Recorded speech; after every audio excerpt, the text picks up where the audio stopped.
Assalamualaikum warahmatullahi wabarakatuh. Hai, halo Sobat Spendela.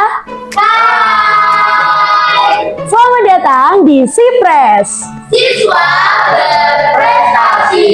Season ketiga episode pertama.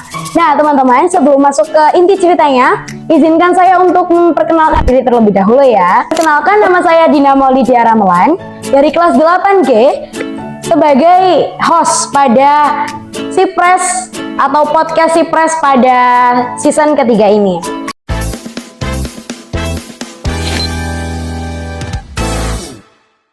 Nah, di video kali ini kita akan mengundang seorang kakak kelas yang sangat luar biasa nih teman-teman.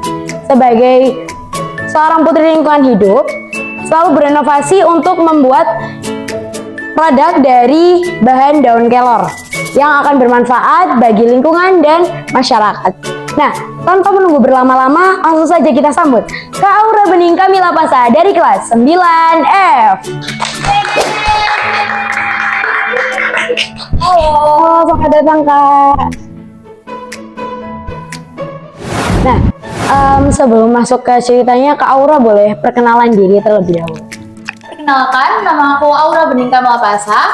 Aku dari kelas 9F. Nah, di sini aku sebagai Putri 4 Lingkungan Hidup tahun 2024 yang mengolah atau membudidayakan tanaman kelor. Oke, itu adalah sedikit identitas dari Kak Aura ya teman-teman. Nah, setelah kita sedikit mengenal Kak Aura, langsung saja kita akan mengenal lebih dalamnya lagi nih teman-teman. Kita akan menanya-nanyakan tentang apa sih putri lingkungan hidup dan apa sih manfaat daun kelor sebenarnya gitu ya. Gini nih Kak, sebagai putri lingkungan hidup, tentu Kak Aura memiliki rasa tanggung jawab dan kepedulian yang besar terhadap isu lingkungan. Tentang lingkungan hidup nih Kak. Nah, apa yang melatar belakangi ketertarikan Kakak pada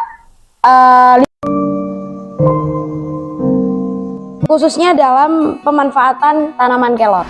Awalnya itu kenapa sih kok bisa tertarik untuk mengambil bagian ini? Lihat nih, nenek aku tuh punya tanaman banyak kan. Terus yang membuat aku tertarik pada tanaman kelor ini karena setelah aku searching Google itu Kak, ternyata cara membudidayakan tanaman kelor ini mudah banget. Ada 2 metode, jadi itu metode biji dan juga stek batang.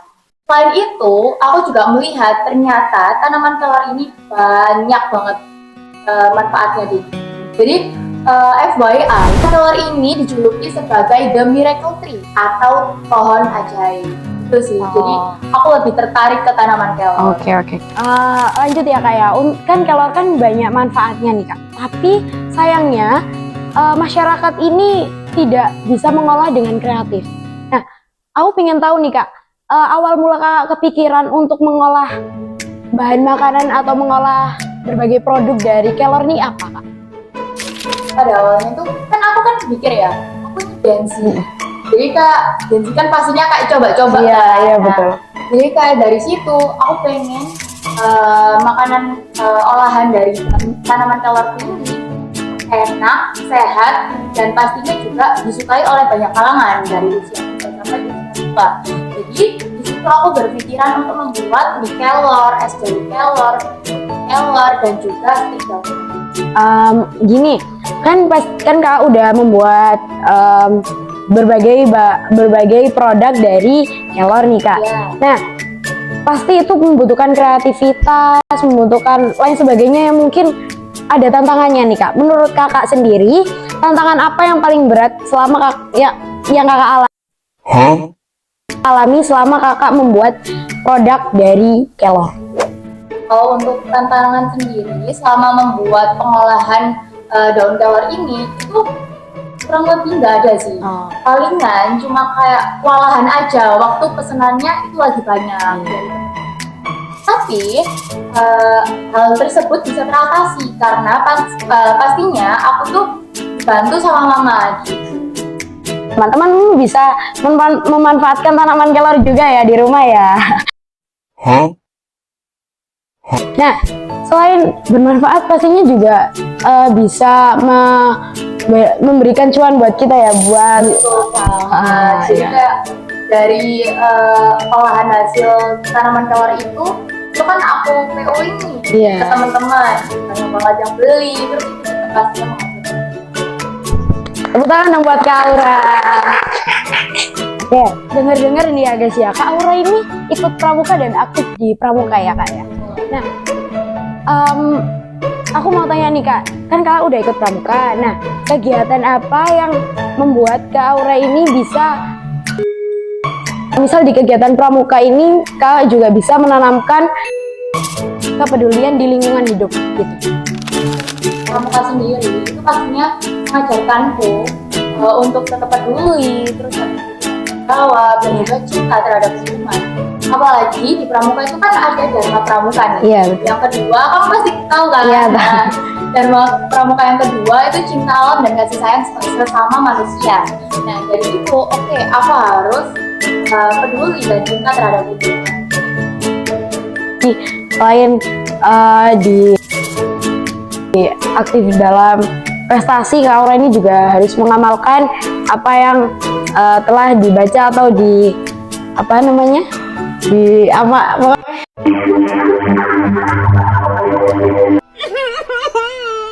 dalam menjalankan peran sebagai putri 4 lingkungan hidup, lalu dalam peran organisasi, dan mungkin Kakak juga mengikuti organisasi di luar sekolah mungkin ya, atau ekstrakurikuler lainnya. Nah, gimana cara Kakak untuk membagi waktu tersebut agar semua itu bisa seimbang?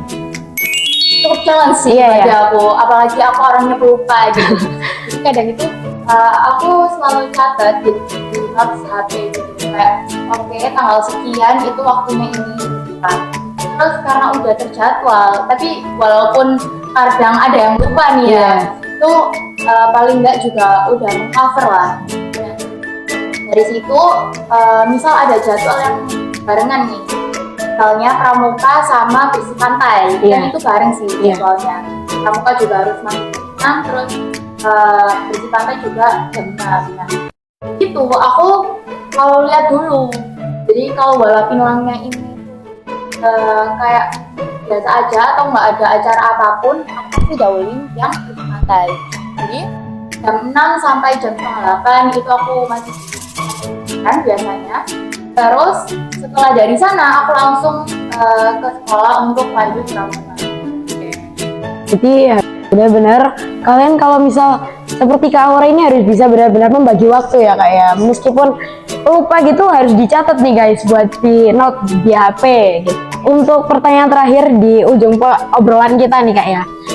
Kak Aura kan telah menjadi bisa dibilang kakak kelas yang aktif, kakak kelas yang kreatif, dan kakak kelas yang mungkin bisa dipandang oleh adik-adik kelas.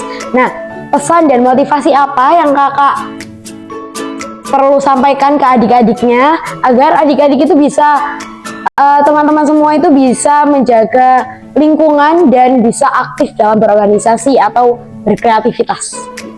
Aku mau ceritain, kalian jangan takut untuk mencoba guys.